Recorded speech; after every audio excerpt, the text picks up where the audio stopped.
Hi kapatid, sobrang narito ka.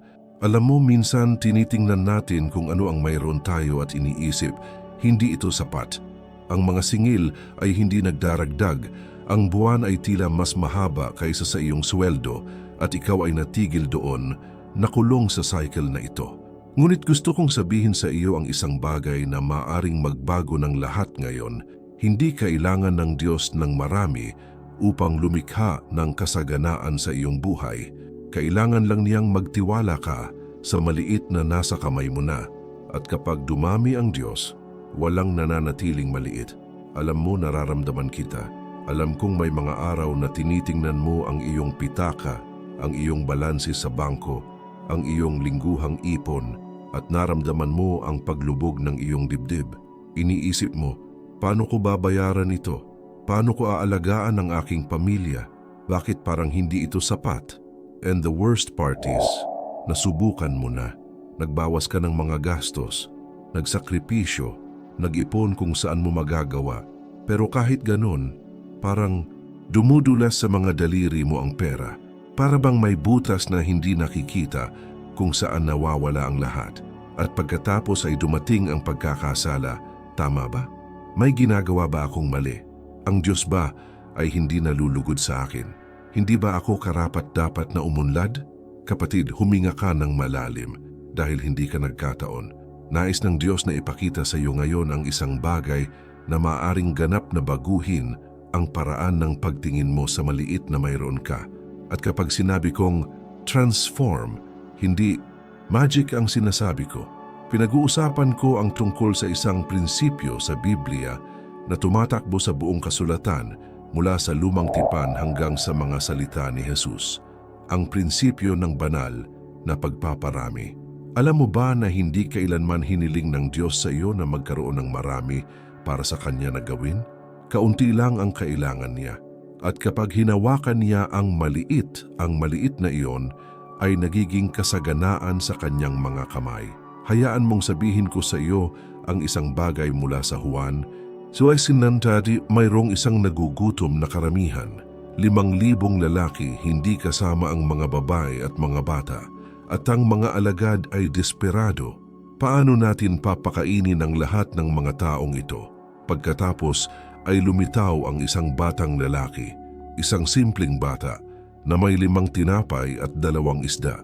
Iyon lang ang mayroon siya. Merienda niya iyon. At hindi sinabi ni Jesus, "Naku, napakaliit niyan." Hindi. Kinuha niya ang maliit na iyon, nagpasalamat sa Diyos at nagsimulang ipamahagi. At alam mo ba kung ano ang nangyari? Kumain ng lahat, nasiyahan ng lahat, at mayroon pang 12 basket na puno ang natira. At ang aral dito ay hindi lang tungkol sa tinapay at isda. Ito ay tungkol sa lahat ng nararamdaman mong maliit sa iyong buhay. Iyong sweldo na halos hindi sumasakop sa mga bayarin. Yung negosyong hindi pa umuusad. Yung extra income na parang walang kwenta. Yung talent na akala mo walang kwenta. Sinasabi sa iyo ng Diyos ngayon, ilagay mo ito sa aking mga kamay. Hayaan mong hawakan ko ito. Hayaang pagpalain ko ito. Hayaan mo akong paramihin ito. Ngunit mayroong isang mahalagang detalye dito at nais kong bigyang pansin mo. Kinailangang ihatid ng bata ang tinapay. Kinailangan niyang bumitaw. Kailangan niyang magtiwala na hindi niya ito mauubos. At diyan ang maraming tao ang naiipit. Alam mo ba? Pinanghahawakan natin kung ano ang mayroon tayo. Natatakot na mawala ito. Kami ay nag-iipon, nagtatago, nag-iimbak, at pagkatapos ay ang maliit ay nananatiling maliit. Dahil kung walang pagpapala ng Diyos, walang dumarami. Kung wala siya, pinamamahalaan lamang natin ang kakapusan. Ngayon makinig ka sa akin ng iyong puso. Kung sa palagay mo ay nagsasalita sa iyo ang Diyos sa pamamagitan ng mensaheng ito, kung may isang bagay sa loob mo na gumagalaw, ito ay dahil ang salitang ito ay para sa iyo. Kung magkagayon, ipahayag mo ng may pananalig sa mga komento. Isinasa aktibo ko ang pagpaparami ni Jesus sa aking buhay. Alam mo kapatid, isa sa pinakatumatak sa akin sa salita ng Diyos ay kung paano niya ginagamit ang kalikasan para ituro sa atin ang tungkol sa kaunlaran. At ang isa sa pinakamakapangyarihang prinsipyo ay ang prinsipyo ng binhi. Pag-isipan ito, kapag nagtanim ka ng binhi ng mangga, ano ang inaasahan mo? Isang puno ng mangga, tama ba? At ilang mangga ang ibibigay sa iyo ng punong iyon? Isa, dalawa, hindi, daan-daan, libo-libo sa paglipas ng mga taon. Ang isang binhi ay nagiging ani, ang isa ay nagiging marami. At ginamit ito ni Jesus sa lahat ng oras sa kanyang pagtuturo. Sinabi niya sa Lucas 6:38, "Magbigay kayo at kayo'y bibigyan. Ang mabuting takal, siksik, liglig at umaapaw ay ilalagay sa inyong kandungan, sapagkat sa parehong panukat na inyong ginagamit, ito ay isusukat sa inyo." Nakikita mo ba ang sinasabi niya? Pinarami ng Diyos ang iyong itinanim, ngunit kailangan mong magtanim, kailangan mong magtanim, kailangan mong bitawan. Ngayon, hayaan mong ipaliwanag ko ang isang bagay na hindi naiintindihan ng maraming tao. Ang paghahasik ay hindi lamang tungkol sa pagbibigay ng pera sa simbahan. Ito ay hindi lamang tungkol sa ikapu at mga handog, bagamat ang mga iyon ay mahalaga din. Ang paghahasik ay lahat ng ginagawa mo nang may pananampalataya at layunin. Ito ay iyong tapat na trabaho. Ito ay ang iyong pang-araw-araw na pagsisikap.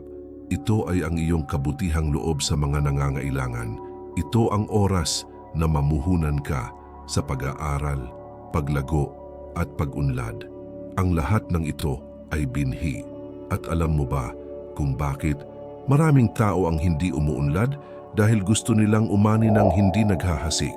Gusto nila ng kasaganaan ngunit hindi naghahasik ng anuman. Gusto nilang dumami ang Diyos ngunit wala silang inilalagay sa kanyang mga kamay. O mas masahol pa, nagtatanim sila ng may takot. Nagtatanim sila ng may pagdududa. Nagtatanim sila ng may pagrereklamo. Kapatid, makinig. Ang pananampalataya ay bahagi ng paghahasik. Kapag nagtatanim ka ng may pananampalataya, hindi ka tumitingin sa lupa araw-araw na nagtataka, "Nasaan ang aking ani?" Nagtitiwala ka na may lumalaki sa ilalim ng lupa. Nagtitiwala ka na sa takdang panahon, sisibol ito ng Diyos. Alam ko ang kwento ng isang kapatid na babae na nagngangalang Lorna, taga Iloilo City. Nagtrabaho siya bilang guro sa pampublikong paaralan, kumikita ng pangunahing sweldo at palaging may natitira pang buwan sa pagtatapos ng kanyang sweldo. Siya ay palaging nababalisa, nag-aalala, nagbibilang ng mga barya. Isang araw, sa isang serbisyo, narinig niya ang tungkol sa prinsipyo ng paghahasik at hinipo ng Diyos ang kanyang puso. Nadama niya ang pangangailangan na maghasik ng isang bagay kahit na ito ay maliit, kahit na natatakot siya. Kaya nagpasya siya, buwan-buwan, maglalaan siya ng maliit na bahagi ng kanyang kinikita para makatulong sa nangangailangang pamilya na kilala niya. Ito ay hindi gaanong. Minsan pagkain lang, minsan konting pera pang gamot. Ngunit ginawa niya ito ng may pananampalataya. Ginawa niya ito sa paniniwalang pararangalan ng Diyos ang binhing iyon. And guess what nangyari? Pagkaraan ng 3 buwan, nakatanggap siya ng hindi inaasahang alok na magturo ng mga pribadong aralin tuwing katapusan ng linggo. Isang bagay na hindi pa niya nagawa noon at nadoble nito ang kanyang kita. Nagkataon lang, hindi multiplikasyon. Dahil kapag naghasik ka ng may pananampalataya, binubuksan ng Diyos ang mga pintuan na hindi mo alam na umiiral. Lumilikha siya ng mga pagkakataon kung saan wala. Ginagawa niya ang imposible. Ngunit may isang bagay na kailangan kong sabihin sa iyo at ito ay napakahalaga. Ang paghahasik ay hindi isang kasunduan sa Diyos. Hindi ito, nagbibigay ako para maibalik niya. Commerce yan, negotiation yun. At ang Diyos ay hindi nakikipag-ayos. Ang paghahasik ay tiwala. Ito ay nagsasabing, Panginoon, kinikilala ko na ang lahat ay nagmumula sa iyo. Lahat ng mayroon ako ay sa iyo at nagtitiwala ako na aalagaan mo ako. Ito ang pagkakaiba ng mga umuunlad sa mga nabubuhay sa kakapusan. Nauunawaan ng mga umuunlad na ang Diyos ang pinagmulan. Naniniwala ang mga nabubuhay sa kakapusan na pera ang pinagmumulan. At kapag inilagay mo ang Diyos bilang ang pinagmulan ay hindi kailanman mauubos. Isipin ng Malakias 3:10. Sabi ng Diyos, dalhin ninyo ang lahat ng ika-10 bahagi sa kamalig upang magkaroon ng pagkain sa aking bahay. At subukin ninyo ako ngayon, sabi ng Panginoon ng mga hukbo, kung hindi ko bubuksan para sa inyo ang mga dungawan ng langit at ibubuhos ko sa inyo ang isang pagpapala na walang sapat na silid upang tanggapin iyon. Nabasa mo ba yon? Sinasabi ng Diyos, subukan mo ako, eksperimento, magtanim at tingnan kung ano ang aking ginagawa. Hindi siya natatakot na masuri sa lugar na ito dahil alam niya na kapag naghasik ka ng may pananampalataya, dadami siya sa mga paraan na hindi mo maisip. Kaya ngayon, gusto kong magtanong sa iyo, ano ang mayroon ka sa iyong mga kamay? Ano ang maaari mong itanim? Hindi naman kailangang malaki. Maaari itong maging maliit, ngunit ito ay kailangang may pananampalataya. At kapag ginawa mo ito, ihanda mo ang iyong puso dahil hindi makalkula ang pagpaparami ng Diyos. Umaapaw ito. Kapatid, ngayon gusto kong sabihin sa iyo ang isang kwento mula sa Duwam Hariwara. Ito ay tungkol sa isang balo na desperado. Namatay ang kanyang asawa at nag-iwan siya ng mga utang, maraming utang. At noon, alam mo ba kung ano ang nangyari noong hindi ka nagbayad? Maaaring kunin ng mga nagpapautang ang iyong mga anak bilang mga alipin. Isipin ang kawalan ng pag-asa ng babaeng ito. Wala siyang pera, hindi siya makabayad at malapit na siyang mawalan ng mga anak. Pagkatapos ay tumakbo siya para hanapin si Propeta Eliseo at tinanong niya siya, ano ang mayroon ka sa bahay? At siya ay sumagot, wala akong anuman, isang banga lamang ng langis, isang bote lang, iyon lang ang mayroon siya. At hindi sinabi ni Eliseo, naku, napakaliit niyan. Sinabi niya, humayo ka, humiram ng walang laman na mga banga sa lahat ng iyong mga kapitbahay at huwag kang humiram ng iilan lamang. Pagkatapos ay pumasok ka, isara ang pinto at simulan mong ibuhos ang langis sa mga banga na iyon. At alam mo ba kung ano ang nangyari? Siya ay sumunod. Isinara niya ang pinto. Sinimulan niyang buhusan ng mantika mula sa bote at tuloy-tuloy lang ang paglabas nito. Isang buong mangkok, 2, 3, 10, 20. Huminto lamang ang langis kapag wala ng laman ang mga lalagyan. At pagkatapos ay sinabi ni Eliseo sa kanya, humayo ka, ibenta mo ang langis, bayaran mo ang iyong utang at mabuhay ka sa natitira sa iyong mga anak. Mayroon siyang garapon. Ginawa ito ng Diyos sa kasaganaan, ngunit hayaan mong ipakita ko sa iyo ang ilang mga makapangyarihang bagay sa kwentong ito. Dahil may mga aral dito na maraming tao ang nakakaligtaan. Una, hindi nilikha ng Diyos ang langis mula sa wala. Pinarami niya ang mayroon na siya. Kinuha niya ang maliit at ginawang marami. Pangalawa, kailangan niyang kumilos. Kailangan niyang kunin ang mga sisidlan. Kinailangan niyang alisin ang laman ng mga ito.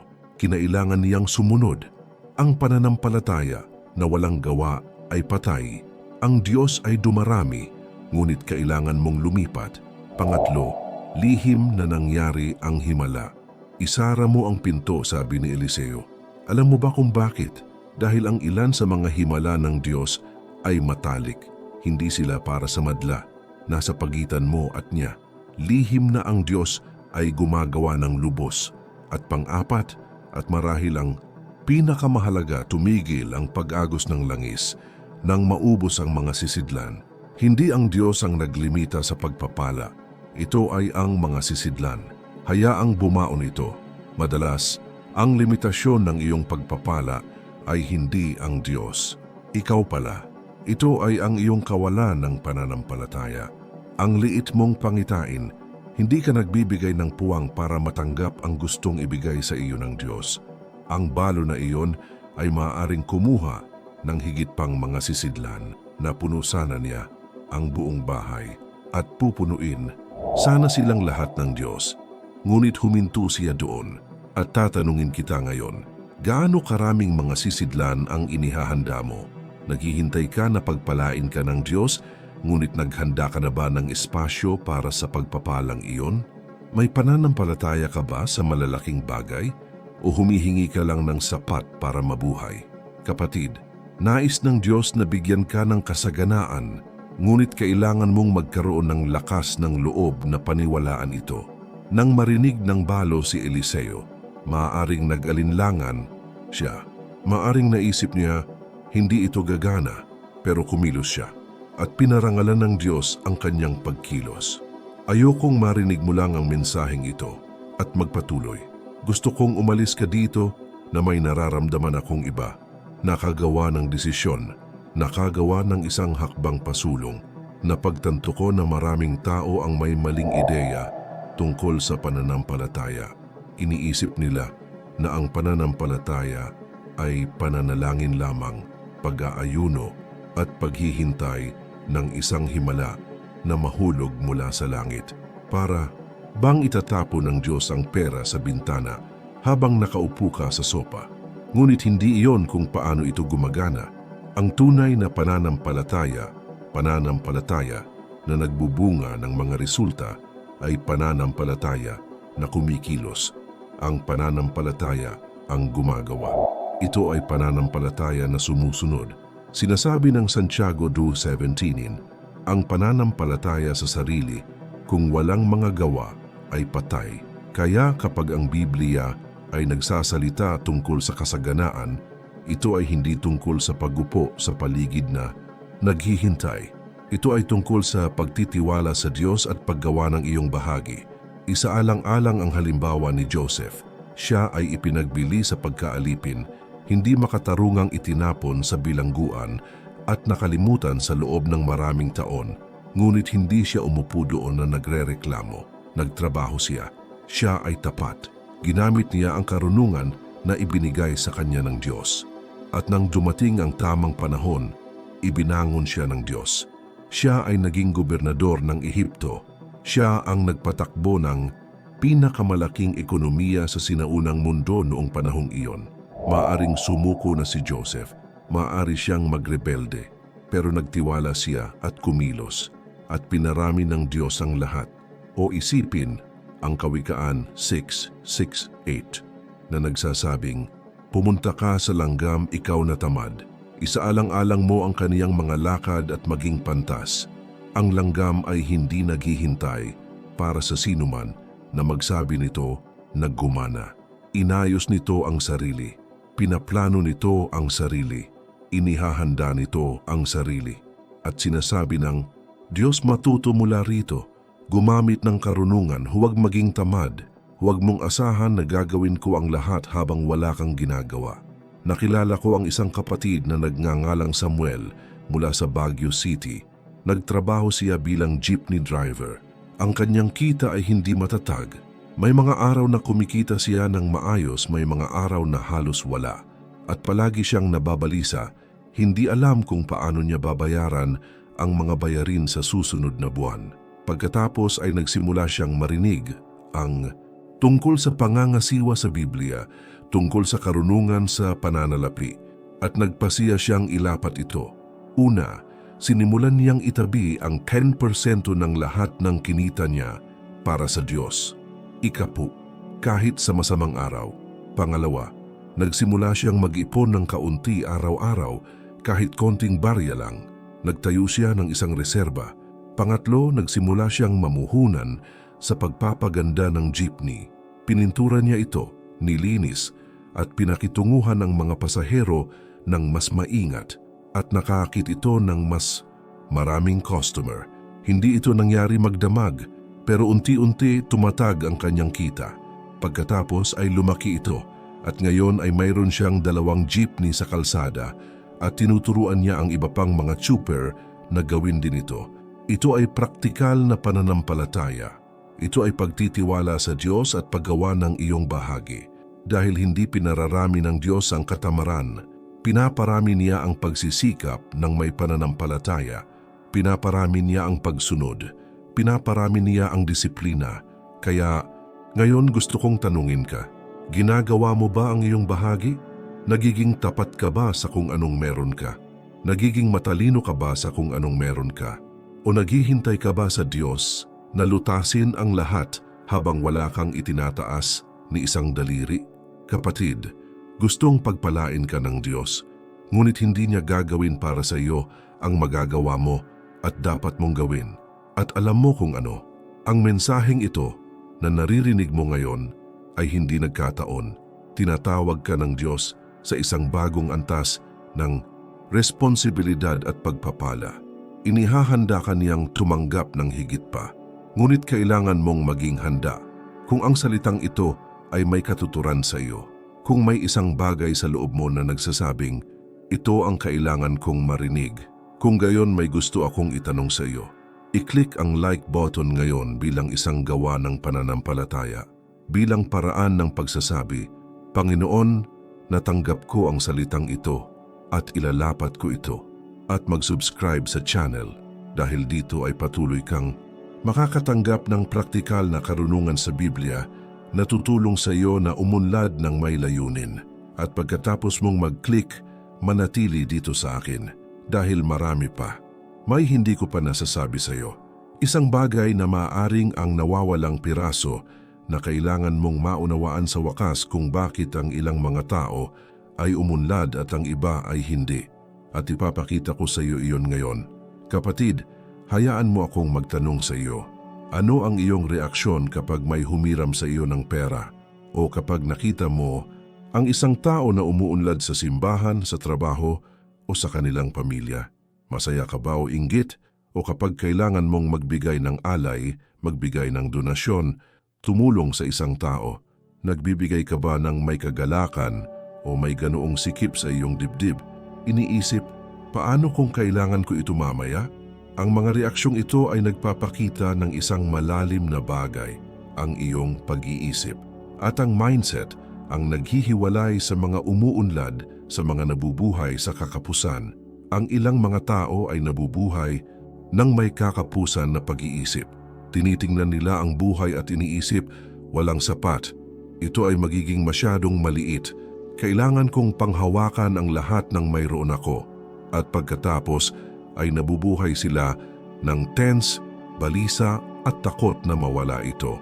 Ngunit may mga taong nabubuhay na may kasaganaan na pag-iisip. Tinitingnan nila ang buhay at iniisip, ang Diyos ang aking pinagmumulan, hindi siya nabibigo. Kaya kong magbigay dahil lagi siyang nagbibigay. At pagkatapos ay namumuhay sila sa kapayapaan, pagkabukas palad at pagtitiwala. At hulaan kung alin sa dalawang Diyos ang nagpaparami? Ang pangalawa, dahil ang Diyos ay hindi nagpaparami ng takot, siya ay nagpaparami ng pananampalataya. Hindi siya nagpaparami ng attachment, siya ay nagpaparami ng kabutihang loob. Tingnan ang sinabi ni Jesus sa Mateo 19:21. Huwag kayong mag-impok para sa inyong sarili ng mga kayamanan sa lupa, kung saan ang tanga at kalawang ay sumisira, at kung saan ang mga magnanakaw ay nanunumtok at nagnanakaw. Sinasabi ni Jesus, kung ang iyong puso ay nakatuon sa pera, mabubuhay ka sa takot na mawala ito. Ngunit kung ang iyong puso ay nakatuon sa Diyos, ikaw ay mamumuhay sa kapayapaan, batid na siya ay nagmamalasakit sa iyo. Alam mo ba kung ano ang problema? Lumaki tayong naririnig na ang pera ang ugat ng lahat ng kasamaan, ngunit hindi iyon lubos na totoo. Ang buong talata sa 1 Timoteo 1:10 ay nagsasabi, ang pag-ibig sa salapi ang ugat ng lahat ng uri ng kasamaan. Hindi ito ang pera. Ito ay ang pag-ibig sa pera. Ginagawa itong idolo. Ito ay inilalagay ito sa lugar ng Diyos. Maaari kang yumaman at mahalin ng Diyos. Maaari kang umunlad at manatiling mapagbigay. Maaari kang magkaroon ng kasaganaan at gamitin ito upang pagpalain ang marami. Ngunit para doon kailangan mong baguhin ang iyong pag-iisip. Kailangan mong ihinto ang pag-iisip tulad ng isang taong nabubuhay sa kakulangan at magsimulang mag-isip tulad ng isang anak ng Diyos na naglilingkod sa isang saganang ama. At paano mo ito gagawin? Una, kilalanin na ang lahat ay nagmula sa Diyos. Lahat ng mayroon ka ay sa Kanya. Isa ka lang katiwala. Pangalawa, isabuhay ang pagiging bukas palad. Kahit maliit, bigyan. Tulungan ang mga nangangailangan. Maghasik. Dahil ang generosity ay sumisira sa scarcity mindset. Pangatlo, i-renew ang iyong isip sa salita. Basahin ang kawikaan. Basahin ang mga talinghaga ni Jesus tungkol sa pera. Hayaang palitan ng katotohanan ng Diyos ang mga kasinungalingang pinaniniwalaan mo tungkol sa kasaganaan. Bago tayo magpatuloy, hayaan mong sabihin ko sa iyo ang isang mahalagang bagay na maaaring magbukas ng iyong pananaw sa kasaganaan. Maraming tao ang naipit sa ikot ng pakikibaka at pagkabigo. Hindi nila nakikita ang tunay na pag-unlad sa pananalapi. At baka isa ka sa mga taong ito. Alam mo ba bakit ka stuck sa cycle na ito? Simple lang ang dahilan. Walang nagturo sa iyo kung paano ihanay ang iyong isipan sa mga tamang prinsipyo para tunay na umunlad. Sa pag-iisip na ito, naghanda ako ng praktikal at direktang material na tinatawag na i-transform ang iyong mindset at i-multiply ang iyong finance ng mabilis. Dito, matututunan mo kung paano lumampas sa mental, spiritual at pinansyal na mga block. Matututuhan mo kung paano ihanay ang iyong mindset sa matatalinong saloobin ng kasaganaan at ganap na baguhin ang paraan ng iyong pagtingin at posisyon sa iyong sarili na may kaugnayan sa pera, paglalapat ng mga simpleng estratehiya na nagdudulot ng tunay at pangmatagalang resulta. Ang gabay na ito ay para sa mga taong determinadong umalis sa ikot ng kahirapan at magsimula ng bagong yugto ng paglago at kalinawan sa pananalapi. At tingnan mo, huwag mong ipagpaliban. Ang bawat pagbabago ay nagsisimula sa isang desisyon at ito ay maaaring sa iyo na ngayon. Pumunta sa unang nakapin na komento sa ibaba ng video na ito at i-download ang gabay dahil habang iniisip mo, inilalapat na ito ng iba at inaani ang mga resulta. Ngayon, bumalik ka dito. May isang bagay na kailangan kong sabihin sa iyo ng tapat. Ang pagdami ng Diyos ay hindi madalian. Alam kong nabubuhay tayo sa mundo kung saan mabilis ang lahat. Mabilis na pagkain, mabilis na internet, mabilis na paghahatid, and we end up expecting God to be like that also. Nagdasal ako kahapon, nasaan ang blessing ko ngayon, ngunit hindi ito gumagana ng ganoon. Sinasabi ng Galatia 6:9, at huwag tayong mga pagod sa paggawa ng mabuti, sapagkat sa takdang panahon tayo ay mag-aani kung hindi tayo susuko. Sa takdang panahon, hindi sa iyong oras, sa panahon ng Diyos. At nangangailangan iyon ng isang bagay na wala sa maraming tao, pasensya. Alam mo, kapag nagtanim ka ng buto ng mais, hindi ka lalabas at maghuhukay sa lupa kinabukasan para tingnan kung ito ay umusbong. Nagtiwala ka sa proseso, dinidiligan mo, inaalagaan mo, maghintay ka. At sa takdang panahon, darating ang pag-aani. Ganoon din sa Diyos. Naghahasik ka ngayon, tapat ka ngayon, sumunod ka ngayon, ngunit ang pag-aani ay maaring dumating ng mga linggo, buwan, kahit na mga taon mula ngayon. At ano ang ginagawa mo habang naghihintay? Tuloy-tuloy ka, hindi ka sumusuko, hindi ka nagre-reklamo, nagtiwala ka. Sinasabi sa Hebreo 10:36, sapagkat kailangan ninyo ng pagtitiis upang pagkatapos ninyong magawa ang kalooban ng Diyos ay matanggap ninyo ang pangako. Pagtitiyaga, iyan ang salita. May mga taong sumuko sa araw bago ang himala. May mga taong nagtatanim ngunit hindi nag-aani dahil napapagod sila sa daan. At pagkatapos ay nagreklamo ka. Ginawa ko ang lahat ng tama, bakit hindi ako pinagpapala ng Diyos? Kapatid, baka pinagpapala ka ng Diyos ngayon pero hindi mo pa nakikita. Baka may tumutubo sa ilalim ng lupa. Marahil sa likod ng mga eksena, ang Diyos ay naghahanda ng isang bagay na mas malaki kaysa sa iyong naisip. Alam ko ang kwento ng isang kapatid na babae na nagngangalang Beth mula sa Cagayan Valley. Nagkaroon siya ng maliit na negosyo ng merienda. Nagtitinda siya ng mga merienda sa kalye, pinto sa pinto. Maliit lang ang kanyang kita, halos hindi sapat para matugunan ang mga pangunahing pangangailangan, pero hindi siya sumuko. Araw-araw siya ay gumising, nagdarasal at pumasok sa trabaho. Siya ay tapat, matiyaga siya. Nagtiwala siya na may plano ang Diyos. Makalipas ang 3 taon, may sumubok sa kanyang malalasang merienda at nag-alok sa kanya ng kontrata para mag-supply ng snack bar. Pagkatapos ay sumunod pang mga snack bar. Pagkatapos ay isang paaralan. At ngayon, siya ay may isang maliit na pabrika at nagtatrabaho ng 5 tao. 3 taon, hindi ito mabilis, ngunit sulit ito dahil ang ani ng Diyos ay laging mas malaki kaysa sa binhing itinanim mo. Kaya ngayon, gusto kong hikayatin ka, huwag sumuko. Kung naghintay ka ng ilang buwan taon, huwag kang susuko. Kung nagtanim ka, naging tapat, nagtiwala, huwag kang susuko. Darating na ang iyong ani at habang naghihintay ka, patuloy mong gawin ang iyong bahagi. Panatilihin ang pagiging matalino, panatilihin ang pagiging mapagbigay, patuloy na lumalaki.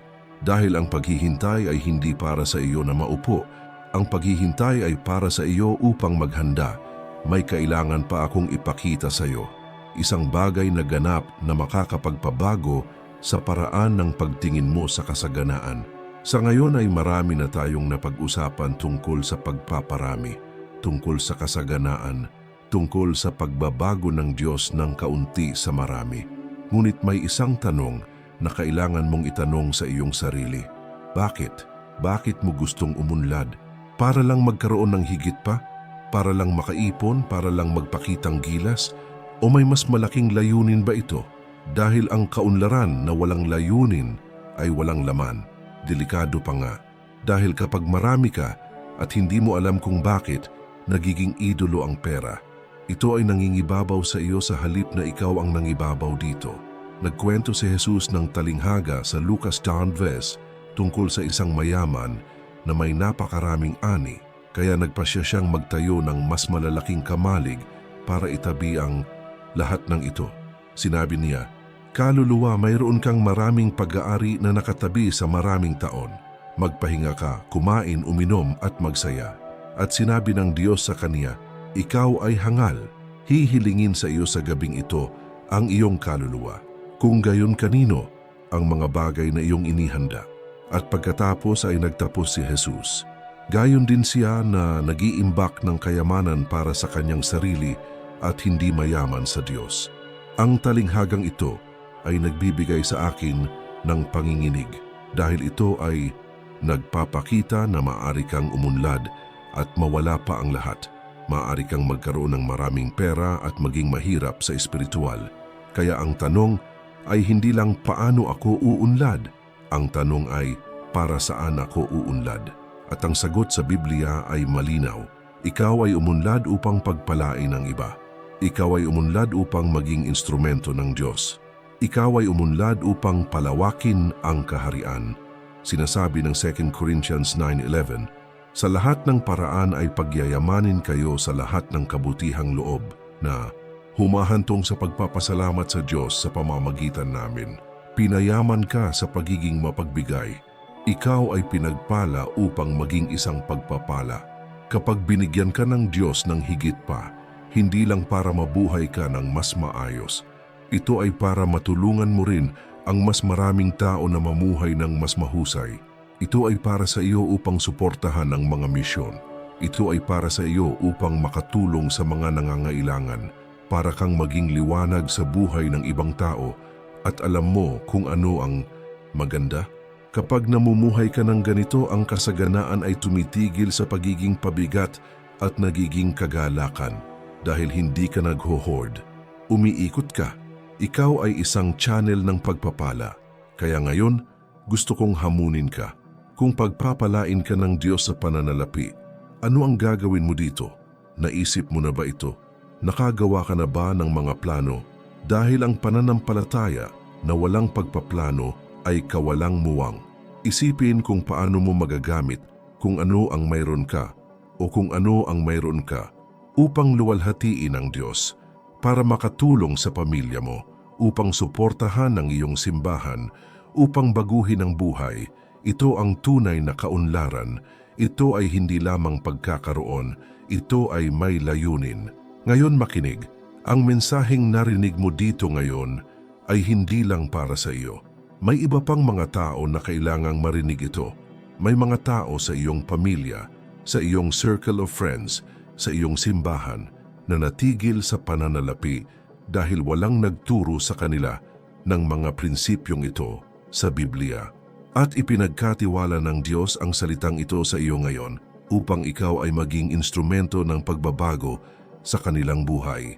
Kaya hinihiling ko sa iyo, ibahagi ang video na ito dahil ang mga buhay ay maaaring mabago sa pamamagitan ng mensaheng ito.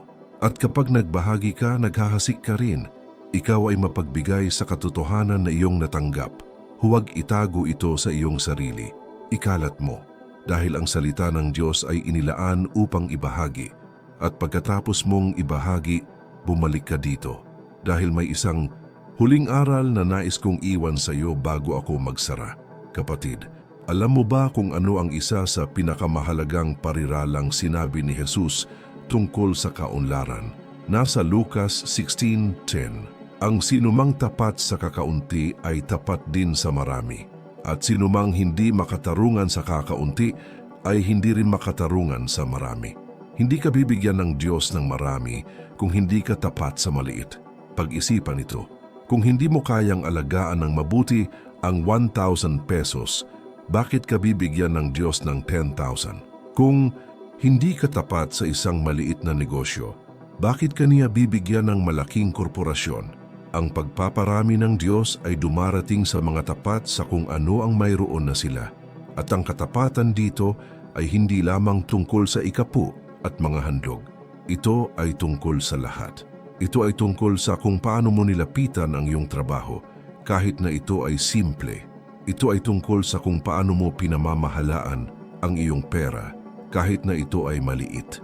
Ito ay tungkol sa kung paano mo ginagalang ang iyong mga pangako, binabayaran ang iyong mga bayarin, at tinatrato ang mga tao. Ang katapatan ay katangian, at pinarami ng Diyos ang karakter. May kilala akong kapatid na si Marco mula sa Tacloban City. Nagtrabaho siya bilang isang construction worker. Kumita siya ng araw-araw na sahod. Wala siyang garantiya, pero tapat siya. Dumating siya sa tamang oras. Ginawa niya ang kanyang trabaho ng may kahusayan. Hindi siya nagnakaw ng mga materyales. Hindi siya nakikialam. Pinarangalan niya ang kanyang amo kahit walang nakatingin. At alam mo ba kung ano ang nangyari? Ang kanyang amo ay humanga sa kanyang katapatan, kaya't inalok niya ito ng isang partnership. Ngayon sila ay kasosyo sa isang maliit na kumpanya ng konstruksyon at ganap na nagbago ang buhay ni Marco. Hindi ito swerte, ito ay katapatan. Dahil kapag tapat ka sa maliit, marami ang ipinagkatiwala sa iyo ng Diyos. Kaya ngayon, gusto kong tanungin ka, tapat ka ba? O naghihintay ka ba hanggang magkaroon ka ng marami bago ka magsimulang maging tapat? Dahil hindi ito gumagana sa ganoong paraan. Una ay ang katapatan, pagkatapos ay dumarating ang pagpaparami. At ang katapatan ay nagsisimula ngayon sa kung anong meron ka ngayon, sa kung nasaan ka ngayon. Kung mayroon kang isang simpleng trabaho, maging pinakamahusay dito. Kung mayroon kang maliit na negosyo, pamahalaan ito ng may kahusayan. Kung mayroon kang maliit na pera, pamahalaan ito ng matalino. Dahil ang Diyos ay nakamasid. At kapag nakita niya ang katapatan, binubuksan niya ang mga pinto. Ngayon, hayaan mong ipaalala ko sa iyo ang isang napakahalagang bagay. Ang lahat ng pagtuturong narinig mo dito ay kailangang lumipat mula sa teorya patungo sa pagsasanay. Ang kaalaman na walang aksyon ay walang pagbabago. At iyon ang dahilan kung bakit ang madiskarteng material na binanggit ko sa simula ay magagamit pa rin sa unang nakapin na komento sa ibaba ng video. Kung hindi mo pa ito na i-download, pumunta doon ngayon. Ang material na ito ay magbibigay sa iyo ng praktikal na hakbang-hakbang na gabay sa paglalapat ng lahat ng iyong natutunan dito.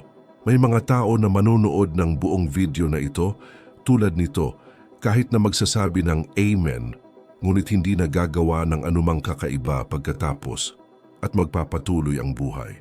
Huwag mong hayaan na ikaw iyon, kapatid. Sige, i-download ang material at italaga ang iyong puso sa paglalapat nito, sapagkat ang pagkakaiba ng mga umuunlad sa mga nananatiling walang pag-unlad ay simple. Pagkilos ng may pananampalataya. Lahat ng narinig mo dito ngayon ay hindi nagkataon. Hindi swerte ang pag-click mo sa video na ito. Hindi nagkataon na nanood ka hanggang dito. Diyos iyon, dinala ka niya rito dahil may gusto siyang ipakita sa iyo. Nais niyang ipaalala sa iyo na hindi ka niya nakakalimutan, na siya ay may plano ng kaunlaran para sa iyong buhay. At ang planong iyon ay magsisimula kapag inilagay mo ang maliit na mayroon ka sa kanyang mga kamay. Natutunan mo ngayon na ang Diyos ay nagpaparami ng kaunti, na ginagawa niya ang mga binhi sa mga ani, na kanyang pinarangalan ng katapatan, at ang tunay na kaunlaran ay may layunin. Pero ngayon ikaw na ang bahala. Maaari mong isara ang video na ito at bumalik sa parehong buhay, o maaari kang gumawa ng desisyon ngayon. Masasabi mong, Panginoon, nagtitiwala ako sa iyo. Maghahasik ako, magiging tapat ako, kikilos ako, at matiyagang maghihintay sa iyong pagdami. Ano ito? I pray na pangalawa na. Dahil gusto kong makita kang yumabong, gusto kitang makitang payapa. Gusto kong makita kang nabubuhay sa kasaganaan na inihanda ng Diyos para sa iyo. Kung naramdaman mong kinakausap ka ng Diyos sa pamamagitan ng video na ito, pindutin ang like button at mag-subscribe sa channel. Dahil dito, bawat linggo, makakatanggap ka ng praktikal na biblikal na karunungan na tutulong sa iyong umunlad sa espiritual at pinansyal. At i-on ang notification bell dahil ayokong mawalan ka ng anumang aral. Marami pang ituturo sa iyo ang Diyos at gusto kong naririto bawat linggo ibinabahagi sa iyo ang mga katotohanan ito.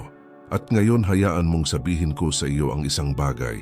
Sa susunod na video, ituturo ko sa iyo ang isang malakas na panalangin na nakasalig sa salita ng Diyos. Hindi magic prayer yan, kapatid. Ito ay isang panalangin ng pananampalataya na nakaayon sa mga pangako ng Biblia na mag-uugnay sa iyo sa puso ng Ama tungkol sa iyong pananalapi. Ito ay ang panalangin ng banal na kaunlaran, at kapag nagdarasal ka sa ganitong paraan ng may pangunawa at tunay na pananampalataya, may nagbabago sa espiritual na mundo. Iginagalang ng Diyos ang panalangin na naaayon sa kanyang kalooban. Binago na ng panalangin ito ang buhay ng libu-libong tao na natigil sa pananalapi. Hindi dahil mahiwaga ang panalangin, kundi dahil iniayon nito ang iyong puso sa layunin ng Diyos para sa iyong buhay. Kaya huwag palampasin ang susunod na video, Prayer of Divine Prosperity. God will open the heavens over your finances. Maaring ito ang nawawalang susi para makita mo ang kamay ng Diyos na gumagalaw sa iyong buhay pinansyal. Pagpalain ka ng Diyos. Naway paramihin niya ang lahat sa iyong buhay. Naway bigyan ka niya ng karunungan, kapayapaan at kasaganaan na may layunin. At tandaan, hindi ka nag-iisa. Kasama mo ang Diyos laging. See you sa susunod na video sa